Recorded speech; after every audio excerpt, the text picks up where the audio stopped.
হে good morning বন্ধুরা। যদিও এখন মর্নিং নয়, যেহেতু ব্লগটা মর্নিং এ আপডেট হচ্ছে তাই গুড মর্নিং, নাহলে এখন বিকেল 3:30 বাজে। তো বাই দ্য ওয়ে, আগের ব্লগে তোমরা দেখেছো যে আমি গাড়ি সার্ভিসিং এ নিয়ে গেছিলাম একটা ইন্টারন্যাশনাল ট্রিপে যাওয়ার জন্য। তো আজকে সেই দিন যে ইন্টারন্যাশনাল ট্রিপটা আমি কোথায় যাচ্ছি সেটা তোমাদেরকে বলার জন্য। তো আমরা যাচ্ছি নেপাল উইন্টার মাস্টাং করতে।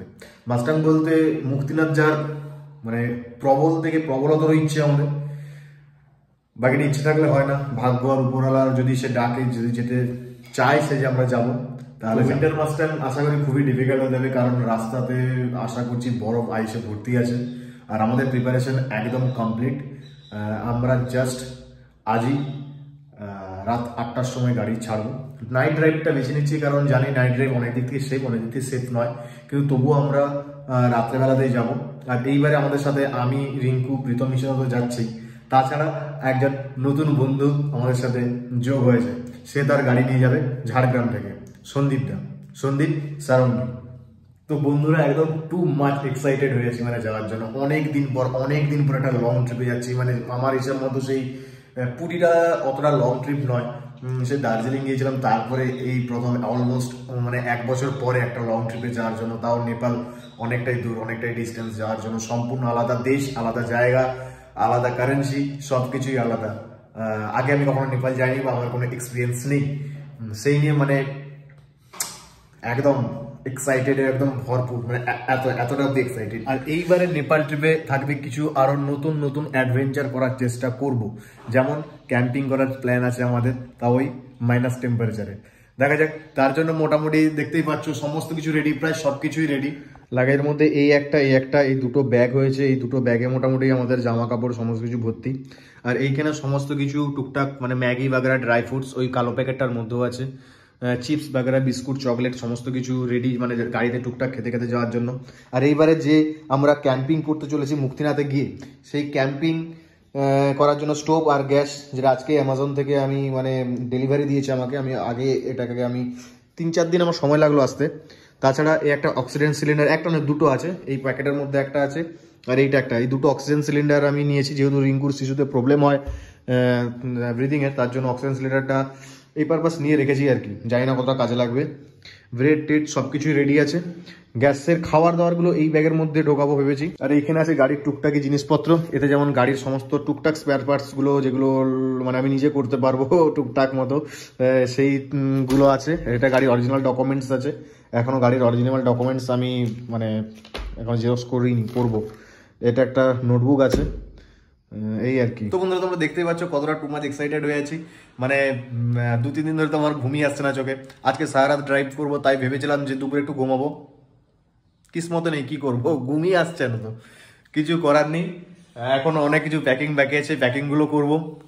আর গাড়ির ডকুমেন্টসগুলো আগে জেরক্স করি, এটা ইম্পর্টেন্ট। আমি শুধু এটাই ভাবছি যে একটা গাড়িতে 4 জন, এত ছোট গাড়ি, এত কম্প্যাক্ট গাড়ি, তাতে 4 জন যাচ্ছি, 4 জনের লাগেজ, তারপরও এত কিছু জিনিসপত্র কি করে আমি ধরাবো, আমি এটা বুঝতে পারছি না। সন্দীপ দাকে আমি বলেছি যে দাদা, আমার 2টো জলের ক্যারেট, একটা ক্যারেট আমি এদিক ওদিক করে যা কিছু করছি, বাট একটা জলের ক্যারেট তোমাকে কিন্তু নিতেই হবে, তোমার বড় গাড়ি আছে, তোমাকে নিতেই হবে। তো সন্দীপ দা বলেছে আমাকে যে হ্যাঁ আমি নিয়ে নেবো, অসুবিধা নেই। তো দেখা যাক, আমার তো মনে হয় না যে এত কিছু আমি ঢোকাতে পারবো গাড়িটার মধ্যে। এতটা লংয়ে যাবো, একটু কমফোর্টেবল হবে, না বসে গেলে তো সারা রাত জার্নি, পরের দিন হয়তো দুপুর পেরিয়ে যাবে আমাদের। আর এইবারে আমরা যাবো পিপুরান জেটি বর্ডার দিয়ে, যেহেতু আমাদের প্ল্যানে ফার্স্ট জনকপুর আছে, জনকপুর হয়ে আমরা বিপি হাইওয়ে ধরে, জাপান সরকারের তৈরি যে বিপি হাইওয়ে, আমাদের জুলুকে যেমন জিগজ্যাগ রাস্তা, ওখানেও কিছুটা এরকম জিগজ্যাগ রাস্তা, ওই রাস্তা হয়ে আমরা যাব নাগারকোট। তো ওই জন্য যেহেতু পিপুরান জেটি বর্ডার থেকে জনকপুর হচ্ছে ডিস্টেন্স শর্ট হয় বা ওখানে হয়, তো ওই জন্য আমরা পিপুরান জেটি বর্ডার দিয়ে এন্ট্রি করব। তো ভাই, আমাদের ফার্স্ট ইন্টারন্যাশনাল ট্রিপে যাওয়ার জন্য ডকুমেন্টস গাড়ির রেডি। ডকুমেন্টস বলতে গাড়ির সমস্ত ডকুমেন্টস, যেগুলো যা হয় সবাই জানে। তো ওই ডকুমেন্টসগুলো আমি 3 কপি করে জেরক্স করে নিচ্ছি। আর নিজের পার্সোনাল আইডি, শুধু ভোটার কার্ড আর আধার কার্ড, এই দুটো আমি 3 কপি করে জেরক্স করে নিচ্ছি। আর 3 কপি থেকে 5 কপি আমি কালার পাসপোর্ট সাইজ ফটো রাখছি, যদি কোথাও দরকার হয়। যেটুকু জানি এখনো অবধি যে মুক্তিনাথের পারমিট বানাতে গেলে 1 কপি করে কালার পাসপোর্ট ছবি লাগে। তো দেখা যাক, আমি তাই জন্য 5 কপি রেখে দিয়েছি। আর কোথায় কি পারমিট করতে কি কি ডকুমেন্টস লাগছে, কি হচ্ছে না হচ্ছে, সমস্ত কিছু তোমাকে আমি আপডেট দেবো আমারই ব্লগের মাধ্যমে। তো বন্ধুরা, আজকের ব্লগটা খুব বড় নয়, আমি এমনিতেই মানে চলছে কাজপত্র, জাস্ট এইটুকু আপডেট দেওয়া ছিল, কারণ আগের ব্লগে আমি তো বলিনি কোথায় যাচ্ছি। তো এইটুকু আপডেট দেওয়া ছিল যে আমরা যাচ্ছি নেপাল যাচ্ছি by car, by on road, আমাদের অল্টো নিয়ে।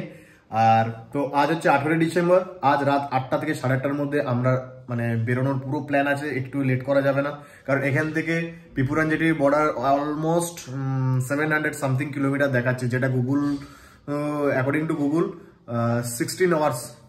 তো দেখা যাক, তাই কোনো লেট করবো না, তাড়াতাড়ি বেরিয়ে যাব। এইটুকু আপডেট দেওয়াই ছিল এই ভিডিওতে। তো চলো বন্ধু, টাটা, এইটুকুই, দেখা হচ্ছে রাস্তাতে গিয়ে একদম।